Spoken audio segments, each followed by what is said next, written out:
one sentence, how would I describe today? I'd describe today eventful, information-packed, and beneficial.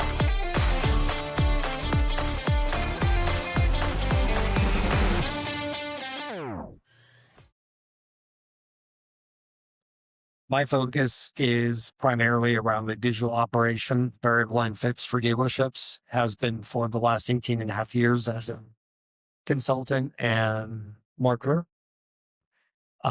You'd like holding detectors accountable. We get called quite a bit the 40-ounce Louisville Slugger in a dealer's back pocket. We like accountability. We like trackability. At the end of the day, and what Update Promise and the partners here focus on is profitability. It'll be one of the questions to look at as well. So if we all have to make more profit, especially these days with the headwinds that we're experiencing, to not go into all the gory details, but profitability needs to be the major point. Usually when there's headwinds, there's cutbacks, and those cutbacks are usually in budget and spend. We have to focus on things operationally, and especially, as Kurt called out with a bunch of the topics already, where the customer engagement hits. That's really critical. And thank you, Kurt, for the couple extra minutes, because wanted to kind of set the table a little differently than you're probably expecting, having a panel like this, talking about the AI tools and everything that's moving, primarily in the customer engagement part and how that transfers to profitability. So with that said, I'll have each of the panelists introduce themselves and their background relevant to today. So, hi, my name's Lyle. I'm the service manager at Airport Marina Honda.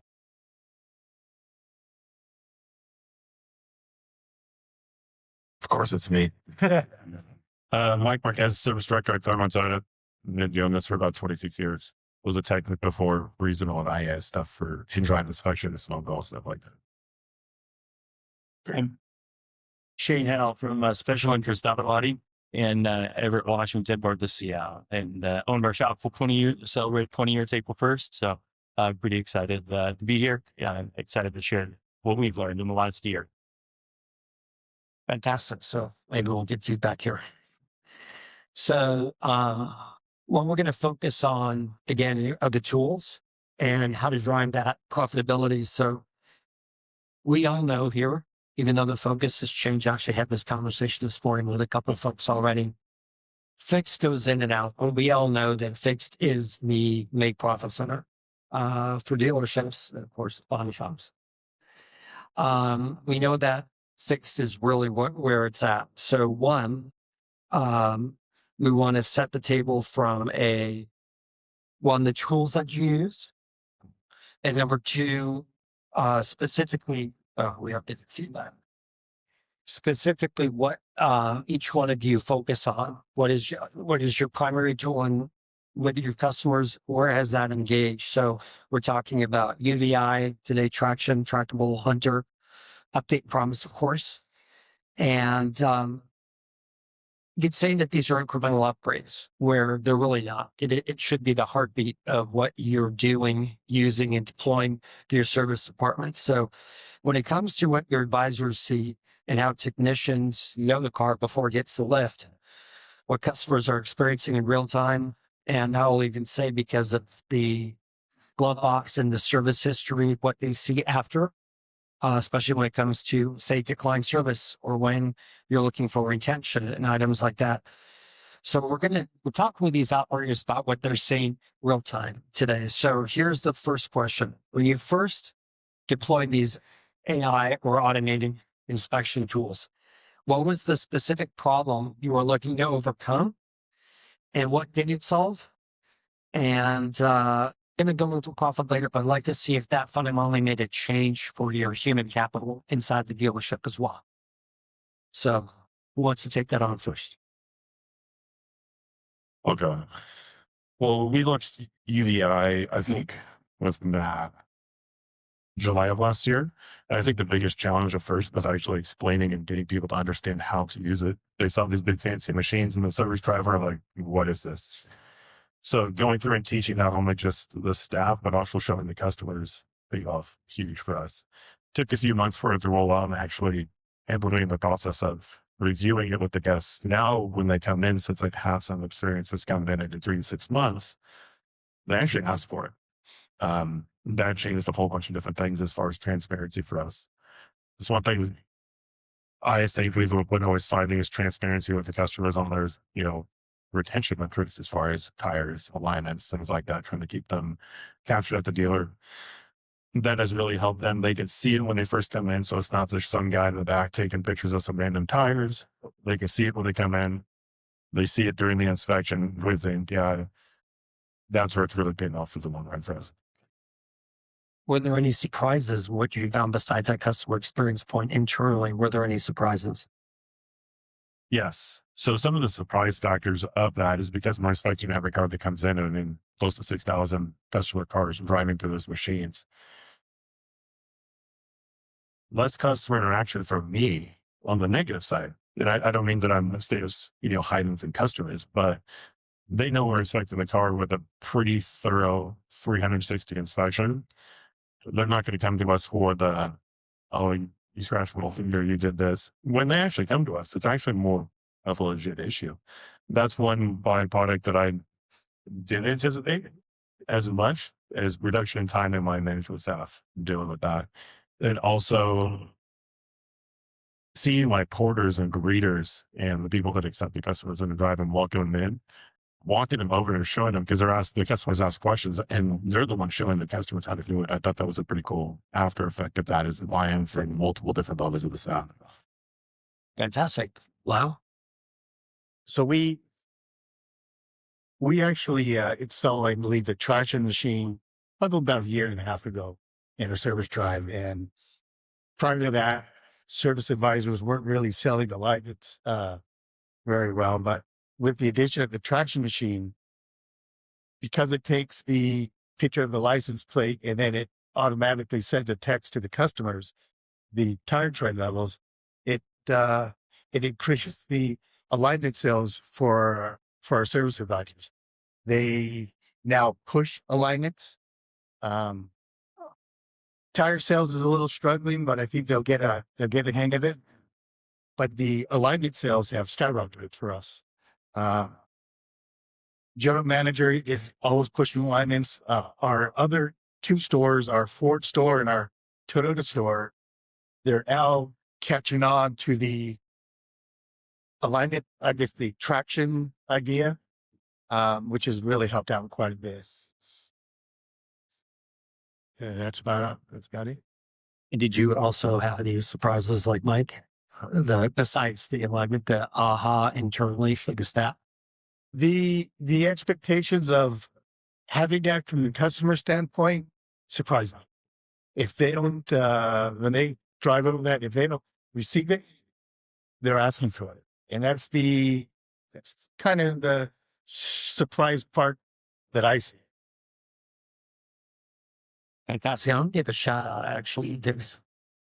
As my dive into fix has increased over the last 18 years of consulting in dealerships.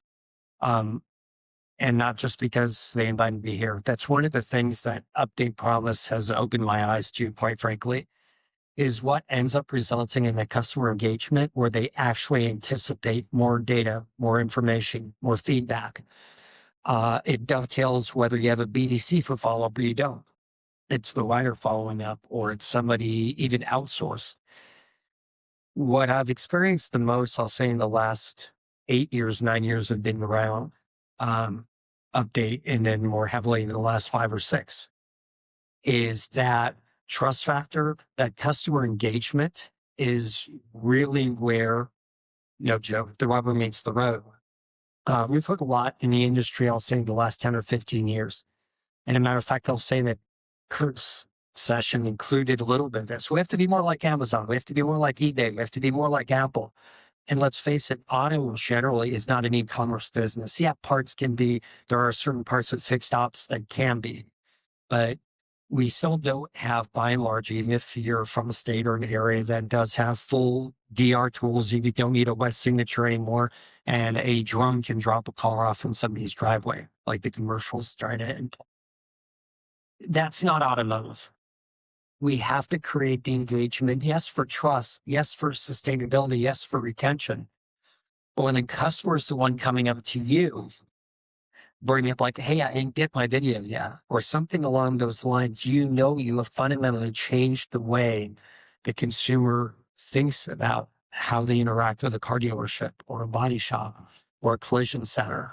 This is a sea change that is, of course, facilitated by the tools, but all we're doing is building trust. So, and then because it's measurable, I just had to say that because I think we're going to crisscross the subject all day long today. I think it's something that no one shift to the body shop with the same questions. Yeah, if I could just add to that, we were trying to solve the decreasing number of ROs. So I don't know how many in here have a body shop as part of the fixed ops, maybe by a show of hands. If you have, not many. So, and we're an independent body shop too. We're sponsored by a Toyota dealership. We're Toyota certified, and we were looking. It is a pretty well known fact that claims are down. If you're hunting the game with an insurance company, your chances are limited. And the opportunity to join with a dealership, you guys have access to look at hundreds of cars a day. Body shops are typically looking at, a big body shop's looking at 15, 20, 30 cars a day. And so we were looking for the opportunity to solve the number of customers that we have access to that we could convert into ROs and grow our business that. Fantastic. All right, let's go on to two. Let's talk about the big important part, money. How these inspection systems materially changed your revenue capture? And what specifically changed for your advisors and how they present and engage with the customer? What's it take that? On the board. Go ahead, shit. Right off the bat, when we launched UVeye, the profitability wasn't all that great because we didn't have great processes and adapting to it. So the setting up processes that actually work for the integrated systems you have is the most important thing, and making it a part of the process. Then that process sets the expectation of the customer. I think that would really help. We did a study a little while back.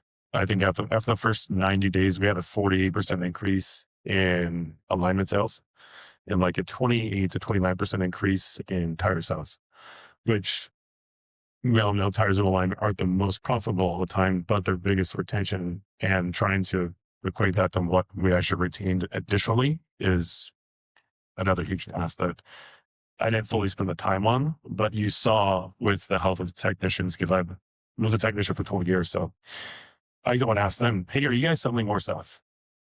How do you feel? Because feel for me inside the shop, especially among most of bunch of technicians, is if they're all feeling bummed out and, oh, we're not selling anything, it's just like a good atmosphere. But if you see them happy, excited, like, hey, we're using it and actually we sell more stuff, so they get bought into it.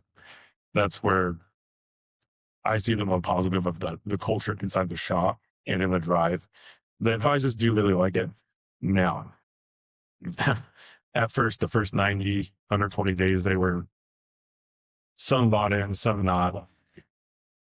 But once they bought in and showed, especially with the partnership with they promised of us being able to integrate everything into a check-in, made it super simple for the guests to see and easy for the advisor to go through and explain everything without having to go to one screen to another screen to another screen. It's just all on one spot for them, which was a really big asset for them. So the advisors actually do like that now. And it went from them never telling me that something wasn't reporting correctly to, hey, this isn't here. What's going on? Which is a great thing to see. And I want to share probably one of my favorite stories. Happened just a few months ago. We had a 2024 Prius that came through the service drive, and I happened to be up at the dealership, and our representative, our body shop representative, was addressing the customer. This is before the Luma scanner was fully running, so a lot of our pictures, a lot of our estimates were being taken by a representative, and pictures and estimates were being created from that process. And a sweet lady came up and for just a regular service. and her rocker was destroyed, her left driver's side rocker, and we took pictures. And within about 2 minutes, the customer was given a guaranteed price. They were given the access to the rental car. She was immediately put into a rental car. We gave her a timeline of when to expect the vehicle back, which was the following day. The service was performed at the dealership, and then it was brought down to our body shop. At the body shop, we disassembled the vehicle. We made sure that any one-time use parts that were required were addressed and then ordered. The rocker building came in the next day, painted, installed, detailed, delivered back, and the customer was thrilled. And within this relationship, it's profitable for us, but also we're a sublet vendor in this case. So many of you who don't have a body shop as part of your fixed ops, I think there's a great opportunity. If you can find the right partner, you have to have a body shop that you can trust. And as we know, I'm sure everybody in here has a horror story related to a body shop. And what I'm grateful for is that every single job that we've ran through the dealership, granted, these are easy, small, scratch and dent, high customer service, very quick jobs, but not one problem.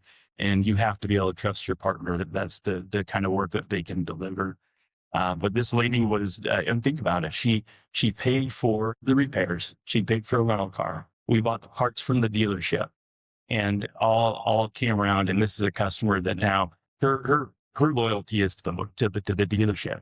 And that was just a wonderful experience for us to just watch that whole process from start to finish. And this is happening, 4 or 5 times a week, which doesn't sound like a lot today. It will grow, and I anticipate we'll get this to 4 or 5 times a day. Last same question. I can also add a secondary one before visual documentation where the customer has it on their phone, etc. How often would a customer decline a recommendation, and how is that morphed? So both questions to you, and then we'll pivot again. Okay. All right. So to give everybody a little bit of background on me is I've been a service manager at Airport Marina Honda Pumply for the last 3 years. Prior to that, I was a service advisor. When we implemented True Video through CEK, I had a lot of pushback from the technicians, a lot of pushback from the other service advisors. When the technicians bought into it, our sales, our recommendations actually improved. The way that we have it set up is car comes in, the technicians will put the car in the rack, and then they'll start to take the video.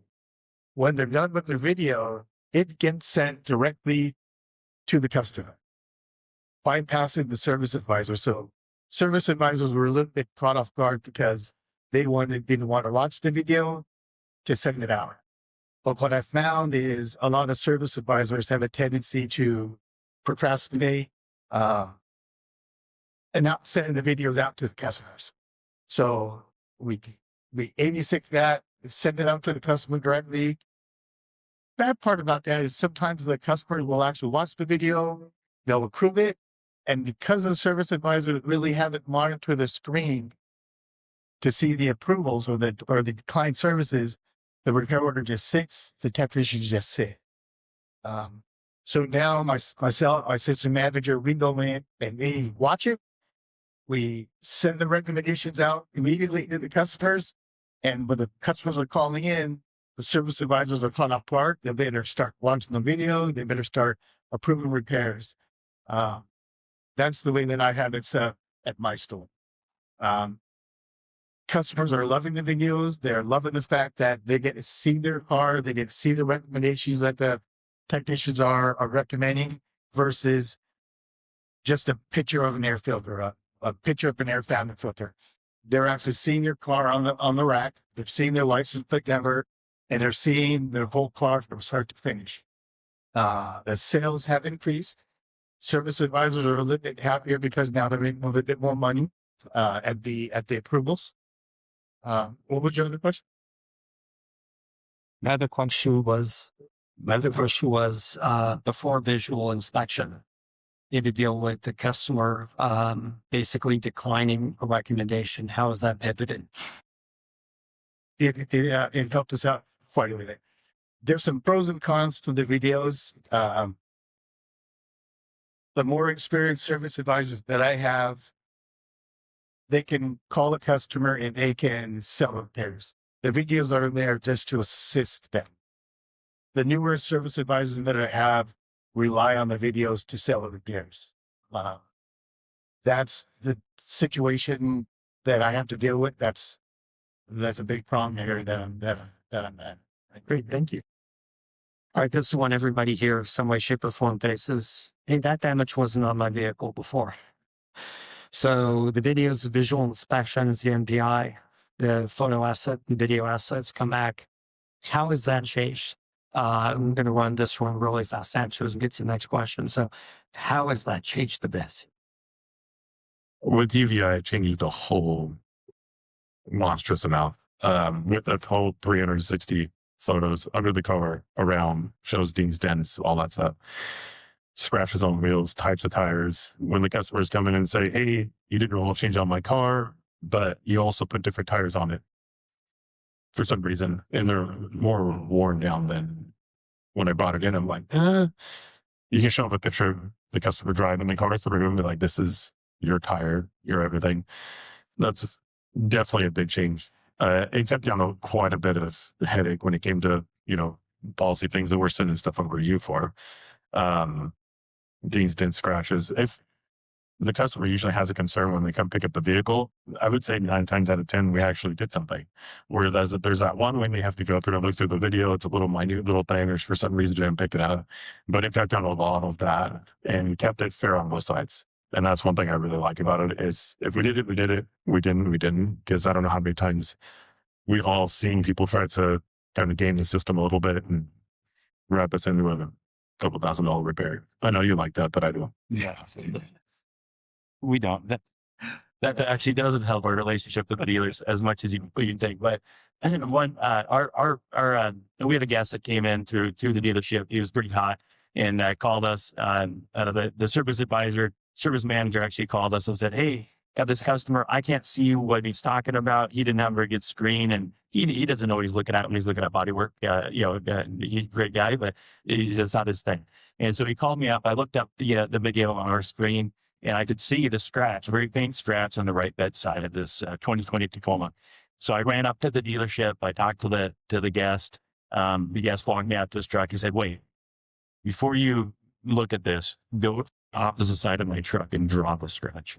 So I went over to the opposite side of his truck. I drew the shape of the scratch right between the taillight and the wheel well, and his whole demeanor changed. And it was just awesome to just watch, to go from emotions to facts. And then what came next is that I told him, "Hey, you have 15 minutes. You can take care of this in 15 minutes?" I said, "Yeah, absolutely. We're a block away. Come on down. We got a lobby. We'll have you sit down." And we polished out his truck. We washed it. We hand delivered it to him, and he left thrilled. So we literally walked him through just a wreck, upset customer, high emotions, to facts with the Tractable. This was the Luma scanner that picked this up and identified this scratch. We could show him that. And then from those facts to a solution, then he left happy and definitely a customer. I think Mike has to visit our dealership because we don't have that system set up in our dealership. Like, I think it's a great system. And what is he? Anybody want a little less heat? All right, so we're going to go faster. This goes to the efficiency. Car hits the lift. It's had the inspection. This is in regards to the tax. It's already in the system. What does that change for your tax when the table's already been set for them? How is it different for them, and how does it affect the throughput for the dealership or for the shop? Speeds things up for the whole entire staff across the board. I mean, in between the inspections, when we could see the tires coming in, the size, DOT numbers. In case the technician doesn't put a tire or he doesn't put this tire size on the recommendation, my parts guys can look at the UVeye inspection instead of having to go chase down the technician, look through this, trying to find it, trying to read it through the video NDI. That definitely helped just speed up the whole entire process. across the board with the video MPIs. When they're showing the customer a concern, the parts department can say, because, being a technician, I'm not the greatest at typing things out. My words are very simple. They can look at what they're actually trying to expect and be like, oh, okay, that's the part that he needs. I can quote that out, put that on there. So just sped up the process and cut out some of the downtime. I'll go ahead. So we obviously we're a body shop, but body shops are known for cycle time to be very long.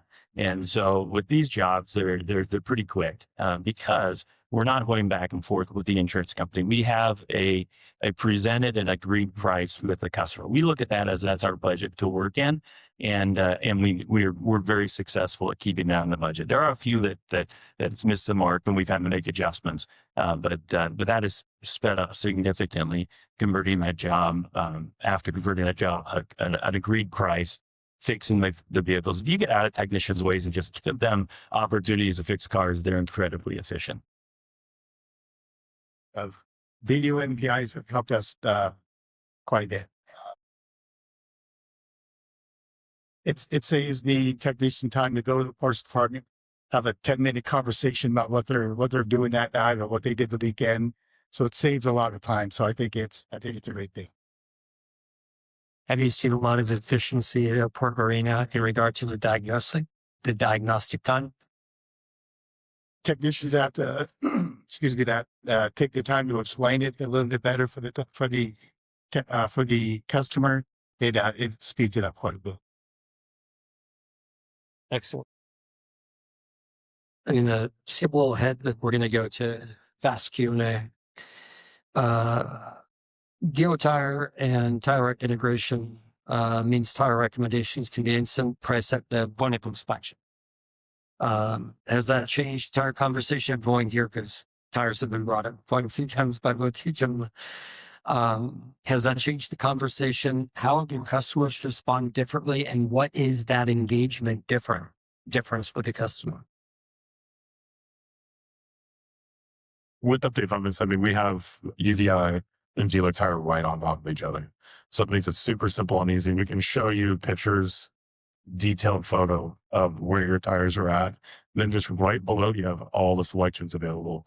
So it just eases the conversation for the advisors to the guests so they can actually go through it with the advisor instead of just getting, good, better, best. And here's the ones we actually have in stock. Like, let's go through and select whatever you want. Do you want a cheaper set? Do you want a better set? Oh, you want some aftermarket or some more aggressive off-road tires? It gives them all the options pretty quickly and see in front of them, to where the conversation is easily had instead of having to go to a different screen and look at what different, let's go to the desk. They can do it right then and there. And if somebody's just happened to walk through the drive, hey, I want to buy a set of tires. Okay, what size it has? The availability is all right there. Our service advisors through the Honda network, Tire Rack has a tab in there, and then they can just pull up availability of tires and cost of tires, and it's real quick for the service advisors to print it out. It also includes the warranty for the tires, so it's makes it real quick for the customers and advisors. For the three of you, generally speaking, and go off script here again. For the three of you, do you see speed to action because the inspection brings the conversation holistically forward? Do you see a general change in the customer sentiment and approval of recommendations because of speed? Do you see because the detail, or do you think it's something else when it comes to the trust and comfort zone in taking those recommendations versus declining? I think a big thing is trust, so they can see it right in front of their eyes is a big one. Everybody has technology available for, I order half my stuff on Amazon. It's instant. You can see everything. You can read the reviews. The more information they have right off the bat, the easier it is for them to make a choice in a lot quicker speed too. Yeah, and just to add to that, I would agree that customers, when there's something just clearly presented and no surprises, I think that gives people the assurance that they are they can make a decision, they can rely on it. Having service advisors vouch for us and our quality, and in knowing on the repair side of things, that it's going to come back and they're going to be happy. And so I would say that transparency and agreed price is very helpful in making that decision. I think the confidence and the trust of customers being able to see their vehicles and the recommendations. I think that's fantastic. So last question. It'll be fast rapid and fully folded in systems. What does it do for the human role from the inspection through? Does automated inspection improve the advisor's value to the dealership or to the body shop? Or does it replace the advisor's judgment completely? And I say that with a very cautious tenor because I live heavily in an AI influence side on the marketing side. So 30-second answers. I'm for the AI kiosk. It's service advisors. If they have something that's holistically doing everything together that ties in technicians, advisors, everything, I think it'll just not get rid of any positions because you still want those people contact because that's where you get a little bit more out of it. Kiosks are okay, but I think it's just going to speed things up and make it easier, but it just has to be pieced together a little bit better. You'll need an advisor to explain what the customer is looking at. And the reality is the work still has to get done. The AI is not fixing these cars. It's not performing the service. It's not performing the repairs. This is still going to require very money-sharp people who are our most valuable assets. Fantastic. So in closing, the one thing I think hopefully a lot of you picked up on this from the two franchise dealers, the initial response having to do with the tech implementation. And I'll say this in general because I face this both in marketing from a fixed ops and a variable ops perspective, and also when any new vendor brings in tech. We see a lot of the downfalls. One of you mentioned the processes were not set up yet. No matter whose tech you're deploying, make sure that onboarding, no matter what it is, that you have your people on all the training. That's usually one of the biggest pitfalls is all the people that were supposed to be part of the onboarding were not, or they were sick there out of the offices. Make sure that everybody involved in that customer experience piece, whatever tech it is, are involved. And the vendor side, it is critical to make sure that those onboardings, they'll never be perfect. We're all human. But to make sure that the buy-in is there and that the adoption is there. It's really hard to measure that part. Who was there every minute, every training, but was on their phone or texting their kids or whatever it is. This is a cooperation that has to take place to make sure the tech is embedded properly. It's people and it's process. Everybody wants to focus on process first, but if you don't have the right people, the processes fall apart. So I encourage everybody in the room, no matter what tech, especially from today, that you deploy, shake hands, meet the vendors in the room. But let's make sure that those collaborations and those onboardings go well, because most of them do not go as well as they should. So again, thank you, Kurt, the update on the team, all of our sponsors of the day. Enjoy the rest of your day.